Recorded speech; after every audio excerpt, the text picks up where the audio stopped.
Hello champions, welcome to Dinesh physics of. आज आम पढ़ा को जाइबा रोटेशन ऑफ मिरर। तो प्रीवियस क्लास रे तुमे माने पढ़ी कि गोटे प्लेन मिरर ऊपर लाइट ऑफ सोर्स केमती आसिक पड़ुची। लाइट ऑफ सोर्स पड़िला परे गोटे ऑब्जेक्ट रो लाइट आसिक पड़िला परे इमेजटा प्लेन मिरर पछपटे सृष्टि होउची। तापर आमे पॉइंट ऑफ सोर्स देखिले लॉज ऑफ रिफ्लेक्शन सैटिस्फाइड करला। तापर एक्सटेंडेड ऑब्जेक्ट मध्ये हेतले एक्सटेंडेड ऑब्जेक्ट रे कोन हेतला ना माने तीनटा से कंक्लूड बाइले ऑब्जेक्ट रो डिस्टेंस सेति की जति की इमेज रो डिस्टेंस मध्ये सेति ऑब्जेक्ट रो हाइट देखिया जति की इमेज रो हाइट मध्ये देखि प्रीवियस क्लास रे आमे सब क्लास करथिले। तो आज आमे पढ़िबा को जाउ छै रोटेशन ऑफ मिरर। पिला माने तुम माने जति आमे माने समस्त मिरर आगे रे निजो देखि देबा। जति आम ऑब्जेक्ट आमे निजे इमेज देखुचे मिरर आगे रे थिया कि तुम माने गोटे जति आमे मिरर को टिके रोटेशन करबा ताले आम इमेज रे कोन चेंजेस होबो कि होबो। पिला माने एई क्वेश्चन रो उत्तरटा तुम मानक ये बुझेबे को जाऊँगी। यहाँ गोटे बहुत बढ़िया कनसेप्ट। ए कनसेप्ट तुम्हें माने शिखिले मिरर अधा कनसेप्ट तुम्हें माने बुझीपर। तो रोटेशन ऑफ मिरर रे तुम्हें माने जानी पारथो हेडलाइन रु ही तुम्हें माने जानी पारथो मिरर को रोटेशन कले जति अल्फा रे रोटेशन करबा हमर इमेज रे केते एंगल रो चेंजेस हो। तो सेटा को बुझिबा पई तुम्हें माने वीडियो को शेष पर्यंत देखो कॉन्सेप्ट। आ जदि वीडियो टी भल लागिबो तो लाइक शेयर सब्सक्राइब करिकि रखो। तुम मानक एई भलिया फ्री कंटेंट पेड बैचेस रे तुम मानक ए सब जिंस बुझिया को मिलिबो नै जोटा कि तुम मानक मु एठी पढेबी। तो रोटेशन ऑफ मिरर पिला माने एटा होची कंबाइन मिरर मु रखी छी एका थर के दीटा डायग्राम रे बुझी छी तुमे माने बुझी परिबो बहुत भलो से बुझी परिबो। तो पिला माने मु एठी देखियो छी क्यों छी पिला माने मिरर 2 मिरर 1 रे पिला माने कोन छी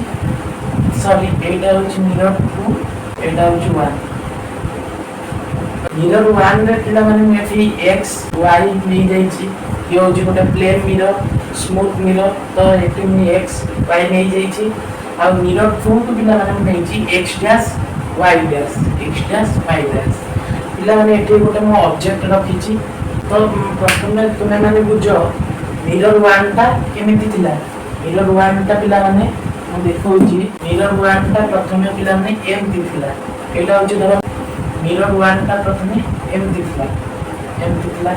ऑब्जेक्ट टा मेठी रखी छी। ऑब्जेक्ट टा आसीला इमेज टा पिला माने ए फोटो को बोला ओके। ऑब्जेक्ट टा आसी कि लाइट टा तोन लाइट टा पकेली लाइट टा ते इंसिडेंट रिफ्लेक्टेड हैला ए डायरेक्शन पे ओके। तो इंसिडेंट रे रिफ्लेक्टेड रे एटा होची मझी रे पिला माने कोन नॉर्मल रे आसी गला। तो पिला माने एटा बुझिला। तो मी एई मिरर टा को एमटी रोटेट कर देली एति अल्फा एंगल रे पिला माने मु रोटेट कर देली केते ना अल्फा एंगल रे पिला माने रोटेट कला परे कोन हला ना ऑब्जेक्ट टा जोठी अछि मु सेठी रखी छी किंतु मिरर टा को मु अल्फा एंगल रे रोटेट कर देली। अल्फा एंगल रे रोटेट हैला परे एठी जो ऑब्जेक्ट ओ अछि सेठी इंसिडेंट हैला किंतु इमेज टा पिला माने देखो बदल जाई छी। वो इमेज टा को ये आइडियास नहीं छी ये इमेज टा को प्रथम इमेज टा को आई नहीं छी चेंजेस जो इमेज टा हला त को आइडियास नहीं छी। ऑब्जेक्ट जो लाइट टा असला एठी कोइला इंक्लाइन है कि यारे गला ओके। तो एटा में देई देली कोन ना आइडिया नॉर्मल टा कोठी गला ना एम डैश गला बुझी बात छोटो पिला ने आई डैश रो नॉर्मल रेट होची एन डैश आई रो नॉर्मल रेट होची एन एल। एति कांसेप्ट पूरा क्लियर जानि पाइलो। उनी भी एंगल रे मिरर को इंक्लाइन करछि माने टिके चेंजेस करछि अल्फा एंगल। मिरर प्रथमे एठी थिला मोटा को टिके चेंजेस करी अल्फा एंगल। तो पिला माने ये जो इमेज प्रथम इमेज और सेकंड इमेज प्रथम इमेज माने कोन जेतले किसी चेंजेस ही नथिला से तलर इमेज और चेंजेस कला पर जो इमेजटा पाइली से केते एंगल चेंजेस होची टू अल्फा चेंजेस होची एटी अल्फा चेंज कले एटी टू अल्फा चेंज होची केमिति प्रूव करिला केमिति चेंज होची तुम मन ये तो तुम डायग्राम रे बुझिबा तापर एटी गैस आको भूली जाउ पिला ने प्रथमे एटा बस ऑब्जेक्ट और नॉर्मल तुम माने जानछो ऑब्जेक्ट और नॉर्मल भितरे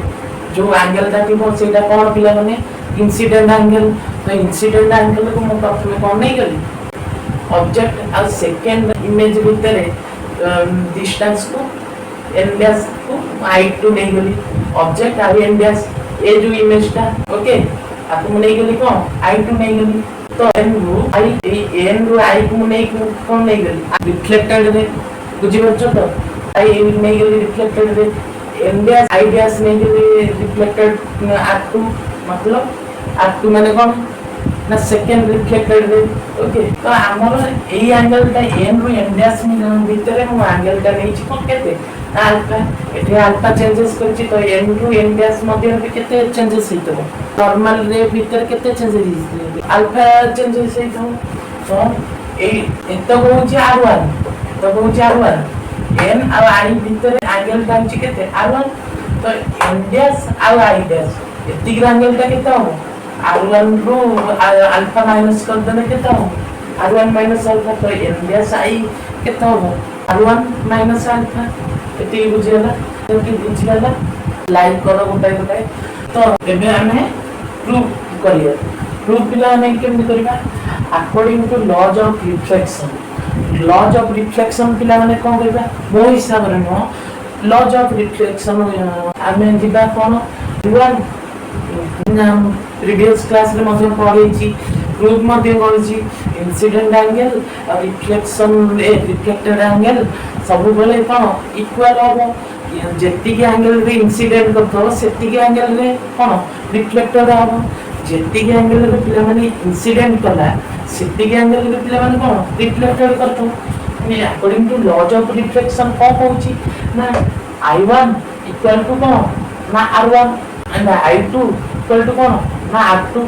ए एंगल जहा हो r1 एंगल मध्ये से आबो i2 एंगल जहा हो r2 एंगल मध्ये से आबो से कथा कहला तो पिला माने तुमे माने एटा को नै की प्रूव कर परिबो माने एटा मध्ये नै की प्रूव कर परिबो तो एटा को पिला माने नै की i2 तो i2 को नै गली r2 जगह को हम लिखि दे i2 पिला माने नै गली r2 को पिला माने कोन लिखि दे r2 कोटा r2 माने एटा n डैश मध्ये r2 को मैं लिखि परिबी OPN r2 को मैं लिखि परिबी कि OPN angle O r2 zeta n sorry पिला माने एटा NP n डैश होगा कथा ए OPN डैश होगा कथा बाबर OPN लिख देछि सेति बेन भूल हेइला मु भी भाबुली OPN पर के नाही OPN डैश i2 पिला ना r1 जगह कोन r1 पिला ना कोटा r1 होची एटा NP I i1 angle i1 r1 लिखली तो i2 को मैं नहीं i2 ए कोटा को पिला ने ए कोटा को नहीं की प्रूव करूची तुमे माने चाहे आपको भी नहीं की प्रूव कर परिबो सेम ये i2 को i2 लिखि देबी सेम r2 जगह रे वो OPN डैश लिखी r2 पिला ने कोटा एटा OPN डैश को लिखि देली कोन OPN डैश लिख देली तो OPN plus NPN dash angle वो कौन कहूची पिला ने बुझा ऑलरेडी माइंड दे की बुझा फोकस करेगी माने i2 को कौन लिखते i2 पिला ने कोटा ना 8 को एटा बुझे i2 डैश को कौन कहती i2 i2 जगह तो i2 को OPN डैश सहित इक्वल कर OPN डैश को पिला ने এই ON डैश को ठीक है तो कौन लिखे O NPN डैश ओके ये जो theta angle OPN plus NPN dash लिखि परिबी किछ भूल नहीं तो मैं से यार लिखि I2 equal to OPN dash, sorry, OPN dash, OPN dash को टोटल टाकू कौन भांगी के लिखि देली तो OPN प्लस MPN dash देखिए तो OPN पिला माने कौन OPN पिला माने एतिकी कौन कहबी ना इंसिडेंट रे प्रथम incident ray I1 plus NPN dash के पिला माने कौन कहबी N dash अल्फा नेछि NPN dash को पिला माने कौन नेछि अल्फा नेछि NPN dash এই অ্যাঙ্গেলটাকে কোন নেছি আলফা বলি নেছি আলফা নেছি তাকে কোন দেই দেলি ইকুয়েশন আই দেই দেলি তো তারপরে পিলাମାନେ এইটাକୁ নেকি প্রুভ করবি আটটুকু পিলাମାନେ কোন নেই করবি আটটুকু পিলাମାନେ কোন নেই করবি n ড্যাশ pi ড্যাশ আটটু পিলাମାନେ কোন পিলাମାନେ দেখো আটটু পিলাମାନେ কোন এই angle n dash i dash এই বড় অ্যাঙ্গেল এই বড় অ্যাঙ্গেল এই i dash n dash p I dash को भाई कौन लिखी n dash p I plus eta n dash p plus I p I dash okay तो n p I n dash p I को कौन लिखी परिबी n dash p I को sorry ना n dash p I को कौन लिखी परिबी n p I minus n p n dash okay n dash p এই অ্যাঙ্গেলটাকে কোন লিখি দেবি স্মল করে কোন লিখি দেবি না NPI minus NPL dash plus IPI dash যা আছে সেটাকে সে লিখিবি বুঝি পাইলে তো পিলানে এটি দুই এনপিআই আছে এনপি মাইনাস এনপিএল ড্যাশ এই ড্যাশ পিআই ওয়ান কোন ছোট করে লিখি দেবি এনপিআই মানে বড়টা NPI NPN dash माइनस करते हैं ये n dash pi का मिल गया तो आपको लिखा जाए NPI माइनस NPN dash लिखिया से IP I dash जहाँ इधर लिखिया होता ये सिया लिख देंगे तो NPI मतलब कौन R1 इधर लिखी जी ये एंगल का ये PI एंगल का मतलब कौन R1 ये एंगल का ये एंगल पिला एनपीआई जगह में R1 लिखि देली माइनस एनपीएन डैश जगह को अल्फा प्लस बीटा लिखि ताकि N dash NPN dash plus को एनपीएन डैश जगह को लिखि अल्फा एनपीएन डैश प्लस को इन लिखि अल्फा अल्फा लिखि प्लस आईपीआई डैश प्लस को आई डैश प्लस को लेछि 2 अल्फा जगह 2 अल्फा इक्वल टू बीटा कौन पकड़ी ना बीटा देखी देछि प्रूव करे 2 अल्फा भी तो बीटा कौन पकड़ी देछि तो आपको कौन दे दे इक्वेशन नंबर 2 इक्वेशन नंबर 2 दे दे